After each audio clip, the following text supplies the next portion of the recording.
A2Pcast for the week of September 25th, 2013, the Where Do We Go From Here edition. I am Mike Ravenberry, the editor of Alive to Play. With me is Mike Shipsky and Josh Hartman. Our topics this week are Grand Theft Auto 5, now that it's out, pre-order bonuses, are they a good thing, are they a bad thing, etc., etc., and Breaking Bad. We just saw the penultimate episode, one more week to go. We're going to talk about where the show's been, where we hope or think it might go in its final episode, and maybe a bit about its legacy there. So let's get right into Grand Theft Auto 5, and some early impressions of the game. Shipsky, you seem to be the furthest along of any of us. Tell us what you think. So far, so good for me. I really think, we've talked about this a lot, but I just think it's just worth seeing again how amazing the game looks in such a late cycle of a console. This is 8-year-old hardware, and this game legitimately looks like a next generation game. It's so open, it's so huge, it's so massive, and yet it's so detailed. It really stands out as like one of those quintessential open world games so far. My complaint, I think, would be, at least what I've seen so far, is that some of the terrain looks a little barren. And maybe that's just, I've seen some bad spots or something, but I don't know. It doesn't look...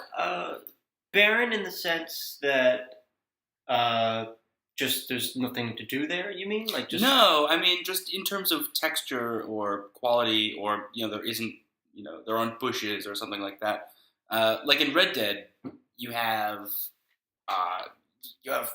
really detailed terrain everywhere you go. And I feel like in some of the mountains and stuff, in some of the areas where there aren't necessarily things to do away from roads and things like that, that it kind of looks a little bland, a little vanilla.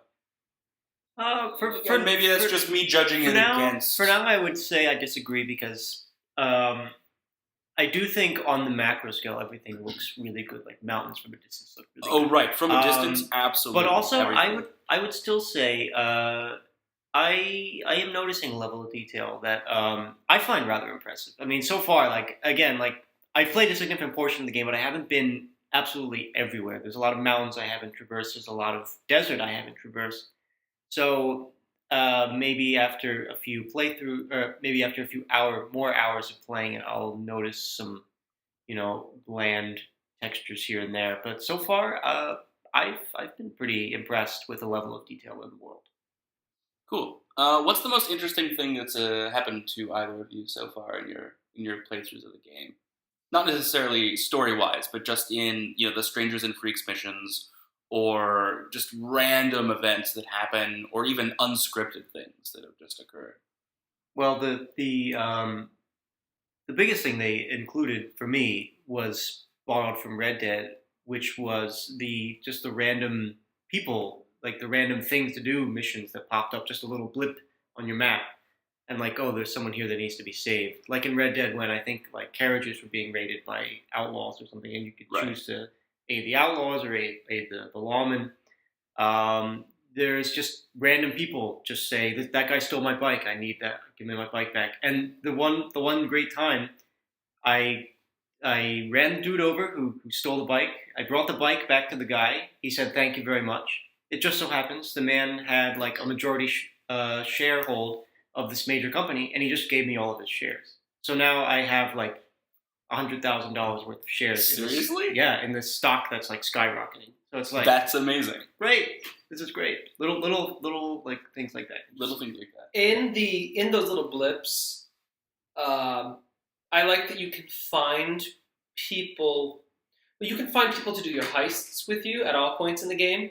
But the one that I just found that I was totally not expecting was Packy from Grand Theft Auto 4. He was holding up a convenience store and he needed help getting away. And he sounded familiar, and it wasn't until the car that he was telling of his exploits. And he said if we knew of any jobs, since he just moved here from Liberty City, because everyone else he knows is dead or missing, to let him know. And sure enough, I took him on the Blaine County bank heist, and he performed very well. In fact, the game characters remarked at how perfect he was for the job, and we made like $8 million. All because of, Packy being trained up by Nico. Yeah, you really need to show me where you found him. I really want. Yeah, I mean, I don't know if I wanna could bump find it into again. Packy. It was just a pharmacy. I was going to say other little things in the game because those are nice, but those are things that happened in Red Dead. Something unique to 5. There's so many little things that happen because it's Grand Theft Auto, but the thing that I like the most are the little ways that the characters switch. Every time you switch to a character, you can find the character you're switching to doing something interesting. And it changes based on which character you're doing. Franklin seems to frequently be on the opposing ends of fights that he didn't want to be in. Michael is waking up from sleeping, screaming with a gun. And of course, Trevor gets the beautiful ones because we got Floyd, who is unwittingly being roped into helping him with his girlfriend's apartment so destroyed that he's wearing his girlfriend's pajamas and crying himself to sleep on her bed. And I switch to Trevor, and Trevor's laying in bed with him with his arm over Floyd. And then he wakes up and shakes his head and looks to Floyd and says, "All right, next time I'm Little Spoon." And then that's it. And then I'm just playing as Trevor, and that's the whole exchange. But I lost my shit. Lost my shit. And this is aside from the countless media reports of switching to Trevor and finding him drunk in his underwear, in a dumpster, drunk in his underwear, around on an island covered, surrounded by dead bodies. Yes. Drunk, flying a helicopter that he just stolen. The really glorious moments that they tell you a lot about the character, and they're also just a lot of fun.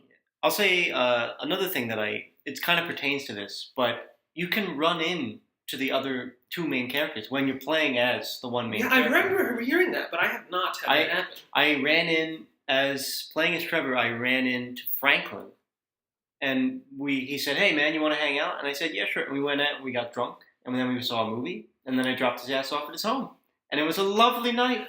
I've done that completely spontaneous. You can call them. You can actually call them at any point on your phone. Just say hang out, and you can go out on the town. But you can also just run into them. They'll just be like walking on the street. And this goes back to the one thing I really like about this 3-character structure. And then it goes to the way that you just kind of drop in on their lives. You're kind of just you're not really inhabiting them in a classic sense of the game. You're kind of just borrowing their skin for like a couple hours before you like relinquish control. And you feel like when you relinquish control, they just go about their daily lives. They don't just like stay in place until you come back. You know what I mean? Like I love that feeling of this is like a world that you're just kind of inhabiting for a few hours when you play. That's really interesting. So I think that's a good segue into a little deeper territory here. Talking about Grand Theft Auto 5, in terms of art, a lot of people are throwing around the word masterpiece. It has like a 98 on Metacritic. It's really, really well received. And how does that compare with, or contrast rather with the nature of the game, I guess. Right. So you have like violent massacres and killing and toilet humor, but you also have a game that's sort of being held up as like a standard of artistry. And is there does that butt heads? Is that a problem? This has always been the classic confrontation for me with GTA games, especially when they started making the main character speak. Like they gave the main character a voice and like actual ambitions. Like when in GTA 3 you were just like a mute playing. It was so easy to distance yourself from that character and just go on a murderous rampage and just do whatever you wanted. Because he didn't really have a voice. He was just kind of just a cipher for you to do whatever you wanted. Right. But beginning with San Andreas, CJ had a voice. He had a character. He had an arc. Same thing with Nico. Nico's story was very fascinating in GTA 4. And there's just always this disconnect between the story and the time you fill in between the story when you just do whatever you want. It doesn't always feel perfect. Like for Red Dead, for me, I keep going back to Red Dead because Red Dead, you could go in and shoot up just a dusty old town and just run away and get away with it. But you didn't really feel compelled to do that as John Marston. You felt more compelled to do, I don't know, the honorable thing, so to speak, in a way. So to speak. I kind of did. But with GTA, it's just a natural tendency to want to go on a rampage. Plus, I just think Grand Theft Auto lends itself to it more because you have the weapon selection, you have modern vehicles, you have the number of people walking through the streets. It's not nearly as much fun to steal a horse and like kill people on horseback than it is to steal a car and run over pedestrians. Mm-hmm. There's a lot more fun, I guess, to be had in running over pedestrians, just because there are more of them. Yeah, but this is always the problem. Like, does it make sense that Michael DeSanta would get into his car in the morning and run over scores of pedestrians? Right. I mean, this is what we call ludonarrative dissonance. Yeah. It's the characters, when you control them, in a game that is open, you can do whatever you want with them. You can kill people. You can go on murderous rampages, and then in the next cutscene be totally fine. Yeah. And care for your children and your wife, or... Well, that's the interesting thing about the three characters that IGN mentioned in their review. I think Keza McDonald wrote that you don't need to have as much, use it again, ludonarrative dissonance with your character because you find yourself falling into the role that your character would play, and they've given you the character three roles that really summarize what the Grand Theft Auto experience is all about. Yeah. It feels so. I just feel compelled to serial murders as Trevor. It seems just so natural, such an obvious extension of what to do. What he does, right? But true, Michael, I've never felt. I just want to go golfing when I play. Yeah, he wears his little polo and his pants, and you go golfing and. I like to watch TV as Michael, and something I have yet to do. By the way, I need to watch the TV. You do. You do need to watch TV. But yeah, like Trevor just seems like just the quintessential like what everyone wants to do in GTA. They just like wrapped it all up and made it a character, and Trevor is that character that we all like. And I don't know. I guess you could call him just like a way for people to just. I don't know what the word I'm looking for is. Just get let loose. Let loose, yeah, but still have it believable in the world. Right, right. And I think largely that works for me because, like you said, like Franklin makes sense more not as a rampage man, but like maybe stealing cars and customizing cars and getting into gang wars. Things like that. Michael just feels more like the retired man who goes around and plays tennis and golf and looks sharp in his suits, and Trevor is the go-to man for your rampage. So, yeah, so you've got it all there. You got it all there. It's just kind of you choosing. But the central conflict still remains because you can still go on a rampage as Michael. Oh, sure, you still have the option. So you still have the option. And if you're feeling lazy, you don't want to switch. Sucker punching people at random is fun. It is still regardless fun. Of character. This is always true. Yeah, and just running into people and knocking them over. Let's talk about the satirical part of the game, of which there is a lot. The entire game is a satire, really. And I thought it was really interesting. I was driving in my car and listening to the radio, and it was some ad, and it was just going on and on and on about all of these dietary restrictions that consumers might have, and it really struck me as very, very current, very present day, and comparing that to like Grand Theft Auto 4, and thinking about, well, how did Grand Theft Auto 4 do this satire? And it was just almost out of the Bush era. The terrorism stuff, so all of that was really, really still big.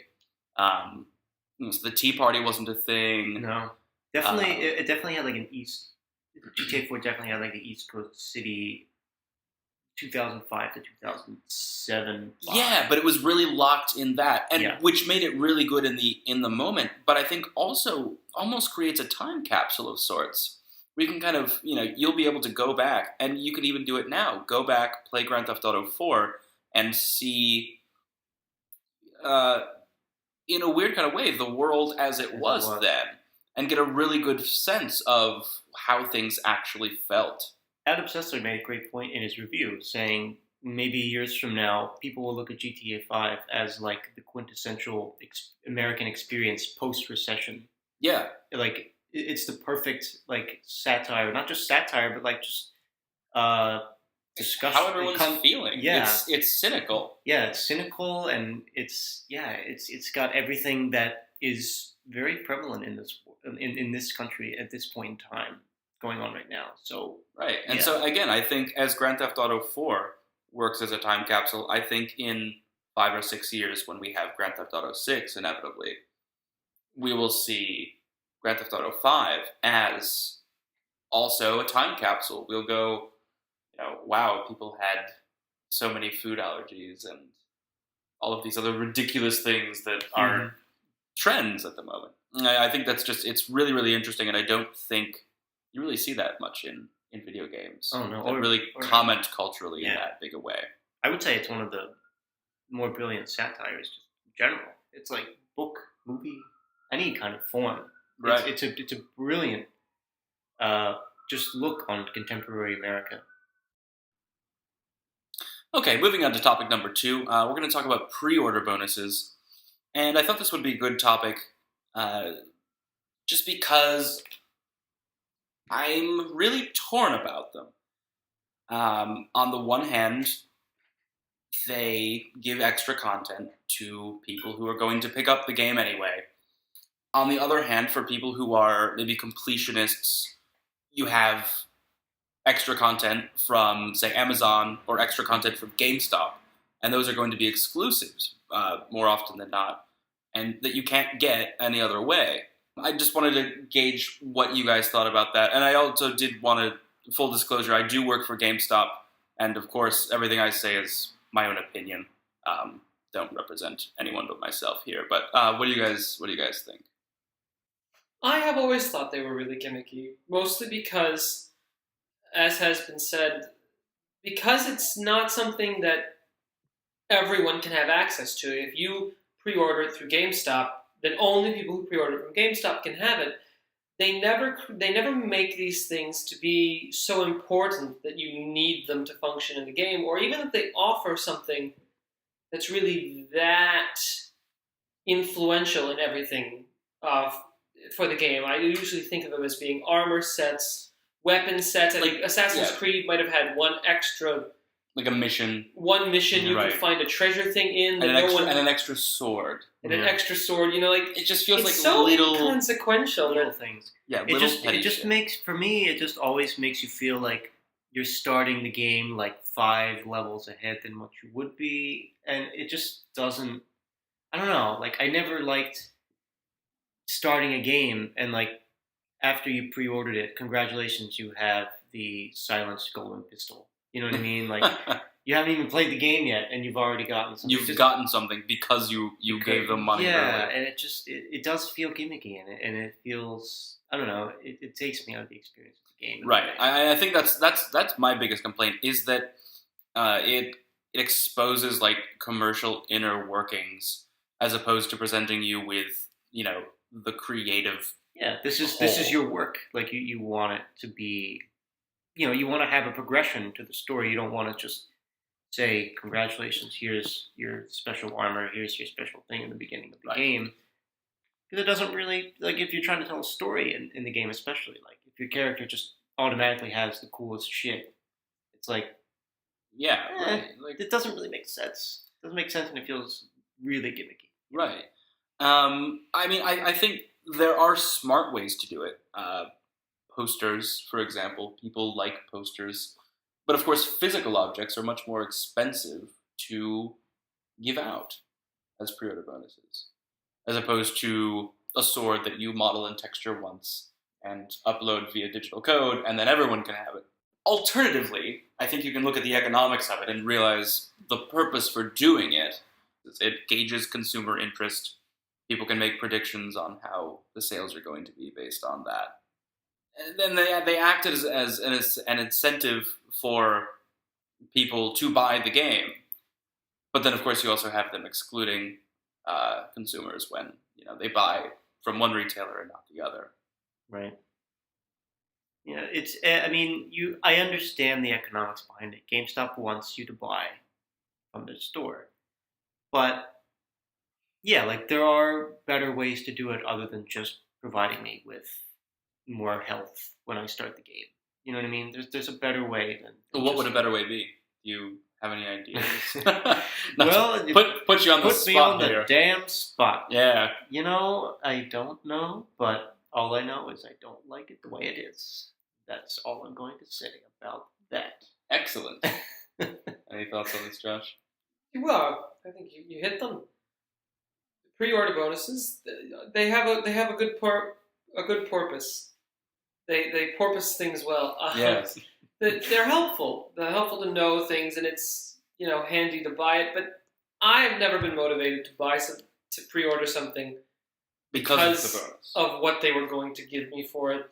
And I don't think any kind of thing that's going to be store specific is never going to be able to be anything that the developer is actually willing to give real preference to certain people. They're all just throwaway items, and I think they'll always be throwaway items as long as they're segmented off like that. So I'm sure they'll exist and they'll continue to be inconsequential. And this is the problem, though, because I won't buy them. It can't be anything consequential, because if it was, people would complain. Well, why don't you just provide it to all of us? You know what I mean? Like, it's always the problem of like, you don't want to have something substantial only offering, because then people will naturally say, like, why? Yeah, you can't do it. So it just kind of lives in limbo. Well, but think about this.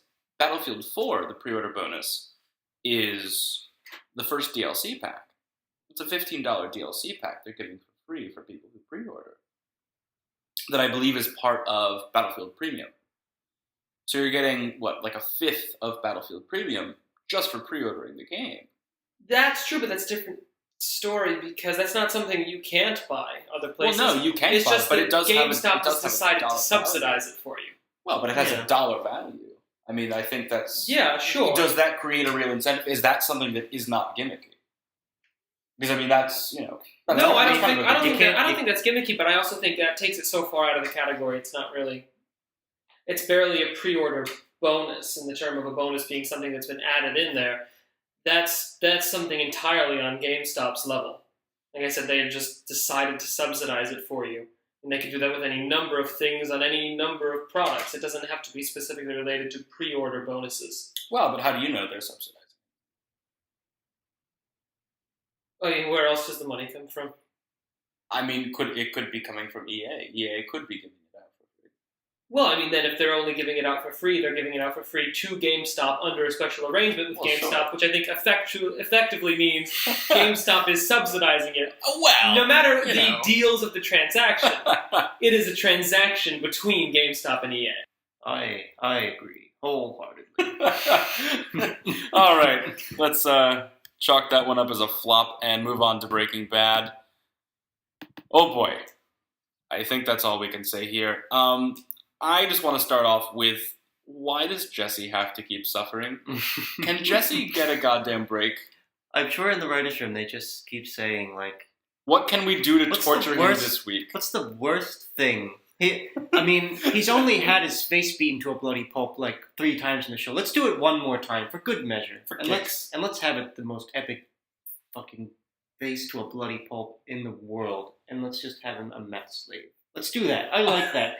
Done. Meth slave. You sold Vince me. Gilligan, you bastard. The really fucked up thing about it is that I will feel relief regardless of the outcome. If Jesse is somehow able to be free, I will be happy for him.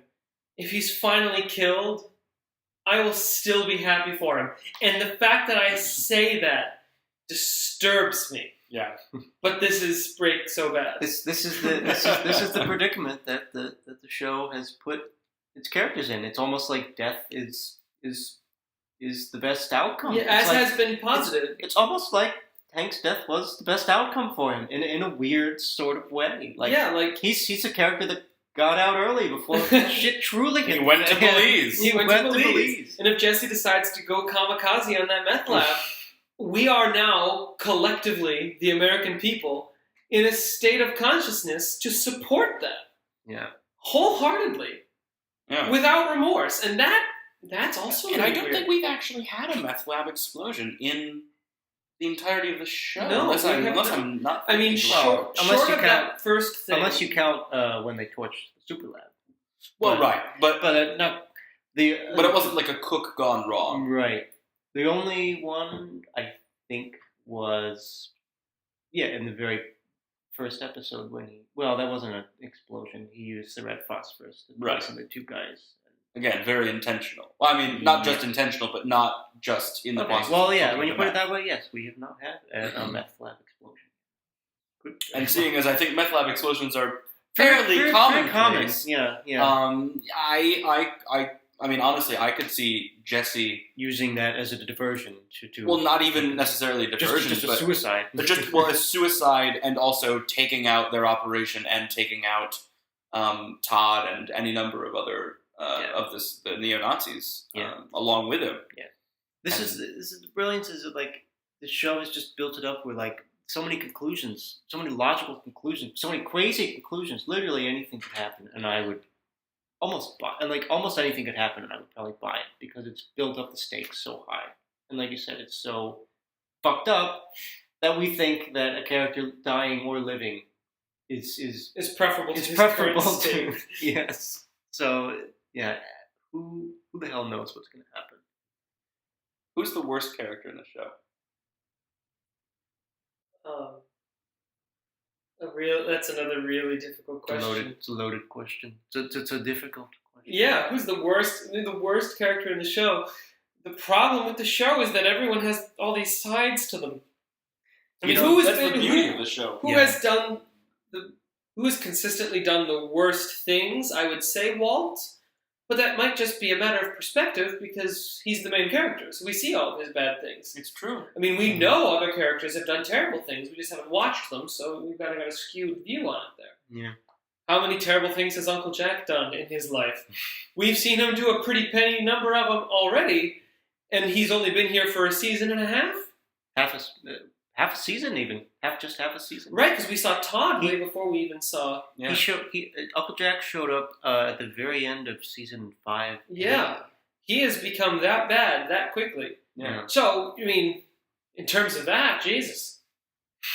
But just in the arc of the show, I guess, keeping with the things that we have been exposed to of characters. Well, then I guess it's got to be Walt because, I mean, perspective. Yes, you can say it's a matter of perspective in terms of do you think he actually did the wrong thing, but I think this season in particular has been a culmination of all of Walt's bad deeds. Right. Just consequences. Consequences.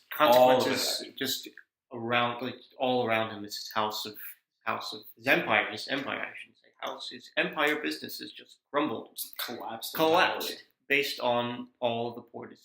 Yeah, bad decisions, not poor decisions, but awful decisions that he's made. Awful decisions. So he's lost all of his money. He's lost his home. He's lost his family. He's lost all of his influence, all of his connections, all of his powers.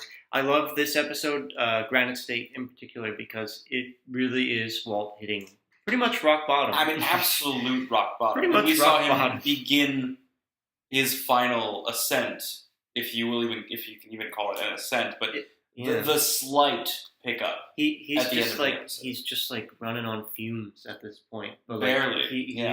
He's gonna give it his all, but man, like it was just so not heartbreaking, but like just sad. Well, it was a shock, and I think sad in a way. An amazing credit to Michael Slovis here as well.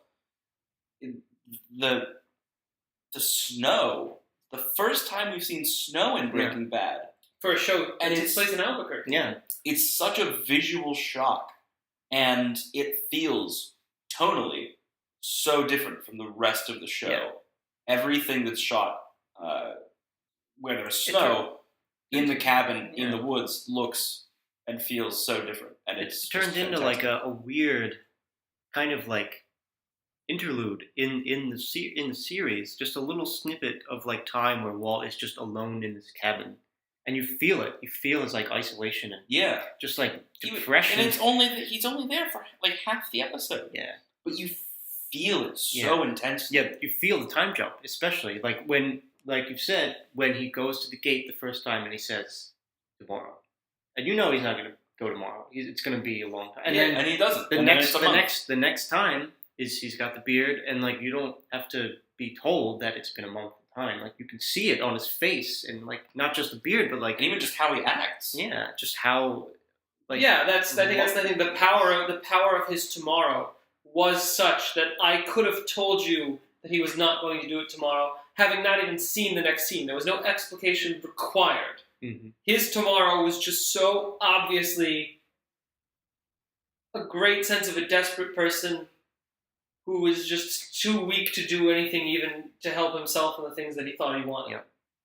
And like you said, the last vestiges of his influence are just gone. Like when he tries to bully Saul into coming with him, and he just breaks down into a coughing fit, and Saul just leaves. There's not even a goodbye. There's not even a handshake. He's After all of the stuff that they've been through together, he says it's over. He's just like it's over. It's over, and he walks out. And he's not afraid of him anymore. He's not like nobody's afraid of Walt. Exactly. And the other good one was when he jumping back a little bit, when he put the hat on to go walk triumphantly out of the thing, he stops and he realizes, can't really do this because I will be caught if I go out and do this. So he says tomorrow. Right. He realizes that. Also, I mean, I think at that point it wasn't even necessarily I will be caught, but I think it was almost I have to walk 8 miles in the snow, and I'm dying of cancer and coughing my lungs out. I don't think it would be physically possible for him, at least at that point. Right.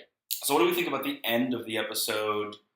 He sees his former associates on TV being interviewed, orders a drink, calls the police, calls his son, calls the police. Well, yeah, let's talk about the phone call with the son first, because that was actually pretty heartbreaking for me. I actually did feel pity for Walt when Walter Jr. or Flynn, as he's now called, just says, "Why don't you just die already?" I mean, why are you still here? I'm not sure I would call it pity. I mean, I completely understood. He was a totally pathetic creature. Completely understood Flynn's perspective. He has every right to say, "I hope you just die," because I mean, in his mind, Walt did kill Hank. Walt did admit, fakely anyway, but over the phone admitted, "I killed Hank." So like, of course Flynn is going to say that, but it did. I don't know. Just like the look. Like again, it's that phone call again. The way Bryan Cranston just portrays like the anguish of like, "Son, please listen to me. You have to do that. You have to take this money." Yeah. And he won't take the money. Like this was his last ditch effort. Just please make it worth something. Right. And his son just says, just die already. No, not taking your money. So not even 100,000 of it. Mm-mm. I mean, he still has 11 million or something left. He's like, this is like the smallest increment possible. Just take this something. Little bit of money, please take it. And he's like, fuck off. And they don't just die. Yeah, he doesn't even want to touch it. Mm-hmm. He would rather be poor without him. Yeah. Right. Mm-hmm. And I think that's sort of a big theme of the show is that Walt is so fixated on providing for his family. I mean, the number of times he's said that, but the best way he could have provided for his family was to accept the money in the first place when he was offered a way to get treatment, get better, and just be a father, and not build a meth empire and have tens of millions of dollars for his family. But this goes back to that moment when he sees Gretchen and Elliot. Mhm. In his mind, that money that he would have accepted all the way back then would have just galled him to no end to accept that money that he believes is rightfully his. Grey Matter's money that he was cheated out of by Gretchen and Elliot. And I just think that moment when they are on that TV is just like the perfect catalyst. It ignites the one thing that Walter has left is his pride. Doesn't have his money, doesn't have his power, doesn't have his family. Really. His ego and his pride just flare up, and he says, "Oh no, I'm not taking this sitting down." But has there ever been anything but ego? I guess Really? in a way, this episode does a good job of just stripping away all those false reasons and just gets to the core of why he's doing this. Right. It's his ego. And I think it's just he's an egomaniac. Yeah. He needs to be proven right or feel that he's correct in everything. The fact that other people are writing his legacy for him just calls him. Yeah. Like he will not stand for that. That is like, okay, that this will get me into action. This will make me want to go back to Albuquerque and do what? We don't know. Yeah, I mean, Right, something with a gun. Something in the gun. that does make sense, especially when you can see it in the. He's so. That actually, I was going to ask the question when you guys were ready. I was going to ask, who was it in that last scene? Was that Heisenberg or Walter White that decides to go back? But thinking about it now, I'm faced with the larger question: who is Heisenberg and who is Walter White? Because where does this egomania come from? This was not the Walt we met in the first episode. But does it all come from, like, I think the show gives us at the beginning that Walter White becomes Heisenberg, and I thought just for a second, what if Walter White was actually not the person he is? Walter White was a creation. He created himself to deal with this problem he had, that he lost his chance. He had this company that, I don't remember, what was the reason that he didn't go forward with them? They never entirely explained why they had a fall. I think the relationship had something to do with it. I know there. this relationship. Gretchen was involved, and he stepped back, and they went forward, and they took all that glory, and he was a high school science teacher. Mm-hmm. And at the time, he was portrayed so humbly. He just really liked being a teacher. He liked his family. But I think really what we can see in him now, perhaps, is that that was only ever him settling. Yeah. That was never what he wanted. And that, so who is Walter White? Right. Was Walter White ever a family man? Walter White was the facade. Walter White was the fake person that he created to have this family. And eventually he couldn't keep up that lie anymore, and his egomania came back in. Well, when he finally got good at something, good Making meaning making meth, that ego just flared up, and he was trying to retroactively correct and grab all the things that he should have had before. He fucking loved it, like the fact that people revered his Heisenberg persona. Like that scene in the desert when he negotiates with Declan. Say my name. Oh, right, say my name. Yeah, it's like that's the height of him, like, at his really power, just at his power, owning everyone that he comes in contact with. Yeah. But I another reason why I like this episode is the I don't know what I'm trying to say here. The mannerisms, in a way, of the first episode, Walter White, like the fear. He's afraid again. He's not been afraid, really. Well, he's been afraid for his life, but he's never been, like, afraid throughout the run of the show, because he's been slowly been overtaken by this Heisenberg persona. But, like, in this episode, I think the fear is returning. They're like, oh my god, I'm going to die. And it's all going to be for nothing. Like, Yeah, for nothing. For nothing. So, yeah, really, really good transition, and especially just in one episode too. The way he went through the emotions of, like, in the beginning, he was still gung ho, like, oh, this is just a speed bump. I'm going to get my money to my family. Yeah. And then slowly over the course of the episode, just beaten down in isolation and depression. To the point where he turns himself in almost, sort of. He's so or he intends. He's just ready to be. He's so ready to be done with everything. So, yeah, excellent. But it leads us into the final episode, which I thought from the beginning of the season when I saw the M60, and now I still kind of really hope that it just becomes a Scarface extravaganza.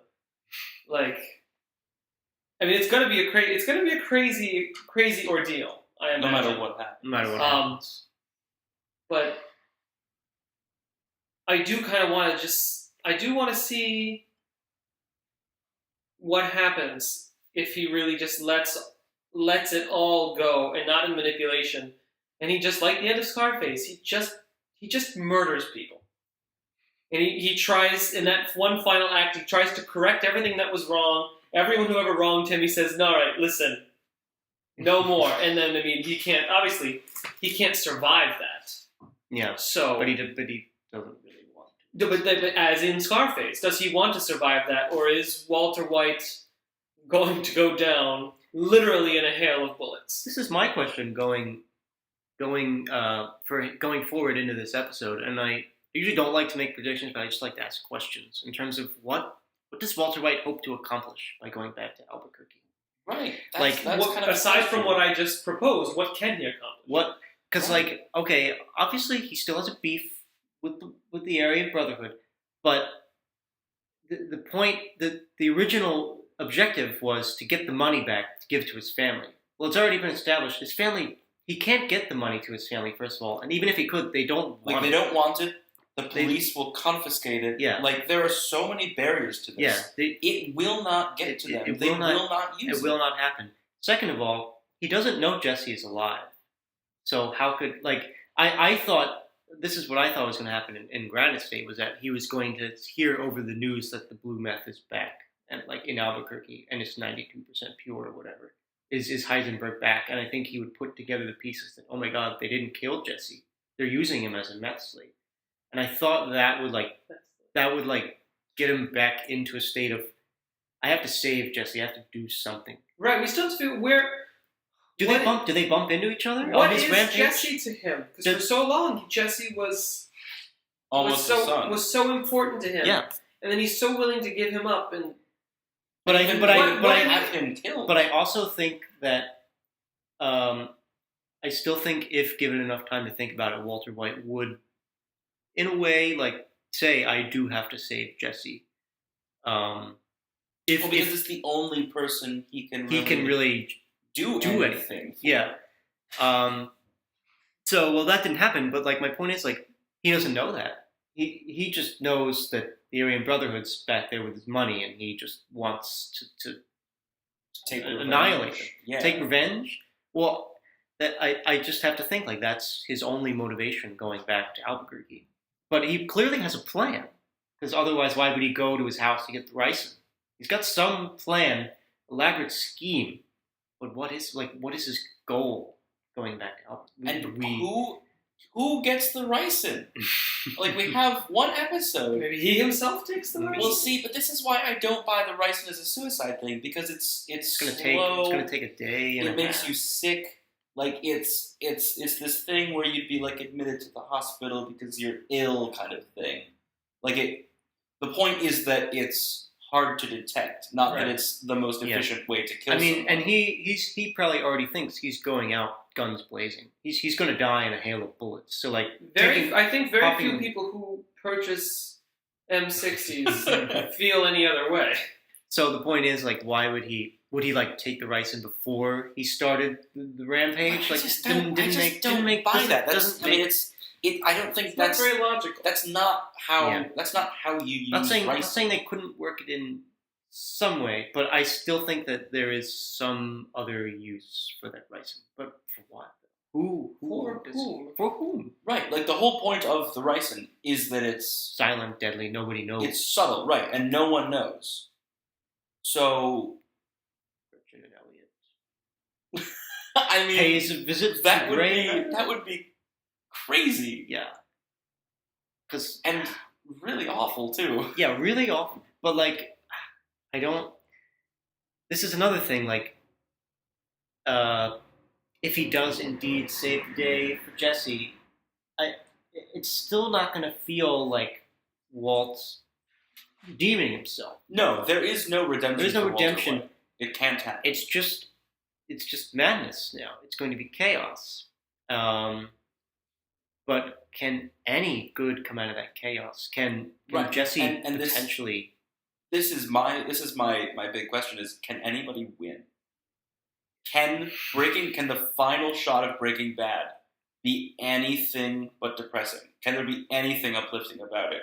If Jesse walks away scarred with a big hearty sigh because it's all behind him, is even that, which I think is a super, super ideal thing that probably won't happen. Yeah. Even if that were to happen, would that be fulfilling? Would that mean that Jesse, he's not scarred, he got out? No, he's going to be so messed up. Which is where we come back for to the the beginning. rest of his life. Is it better for him to just die? Is it better for him to just die at this point? Is that the more merciful option?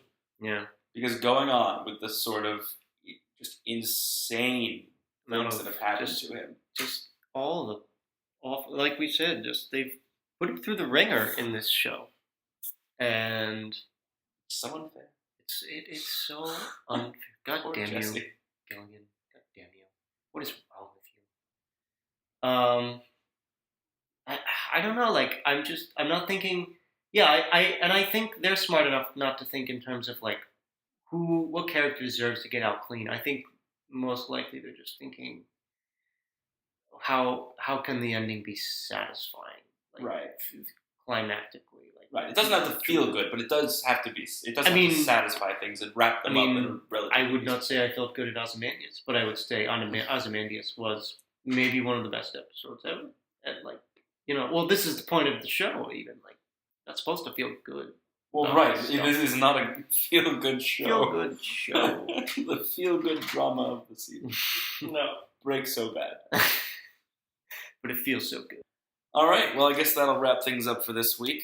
You can comment on our Facebook page. That is facebook.com/alive2play. Our Twitter feed is @alive2play. My name is Mike Reifenberry. I am the editor of Alive to Play. For Mike Shipsky and Josh Hartman, we'll talk to you guys next week.